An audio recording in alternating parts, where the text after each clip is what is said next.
Hello everyone. तो आज बात करने वाले हैं पवन सिंह जी और पूजा चौरसिया का एक बहुत ही बेहतरीन सॉन्ग के बारे में, जिसका पोस्टर आ चुका है और फुल वीडियो सॉन्ग का रिलीज डेट भी आ चुका है। और इस गाने को लिखे हैं छोटू यादव जी और इसमें म्यूजिक है रजनीश मिश्रा जी का। और इस गाने को गाए हैं पवन सिंह जी और स्निग्धा सरकार जी इस गाने को गाए हैं पवन सिंह जी और स्निग्धा सरकार। जिस सॉन्ग का टाइटल रखा गया है बेताब भइल, जो कि आपको स्क्रीन कवर दिखाई दे रहा है। और वीडियो सॉन्ग रिलीज इन्होंने 12 सितंबर 2023 को सुबह 6 बजे फुल वीडियो सॉन्ग को रिलीज कर दिया गया है। तो ये फुल वीडियो सॉन्ग रिलीज हो चुका है और ये एक मूवी का सॉन्ग है, जिस मूवी का नाम है बेवफा सनम।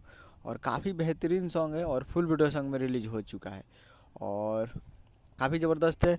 तो आप लोग अभी तक इसको नहीं देखे हैं तो आप लोग जाइए और जाकर फुल वीडियो सॉन्ग को आप जाकर देख सकते हो world by record Bhojpuri YouTube channel पे या यासी फिल्म्स, दोनों पे जाकर देख सकते हैं। उम्मीद करूँ कि वीडियो अच्छा लगा तो चैनल को सब्सक्राइब लगा कैसे कैसे यादव जी और पवन सिंह जी का लेटेस्ट में मिला है।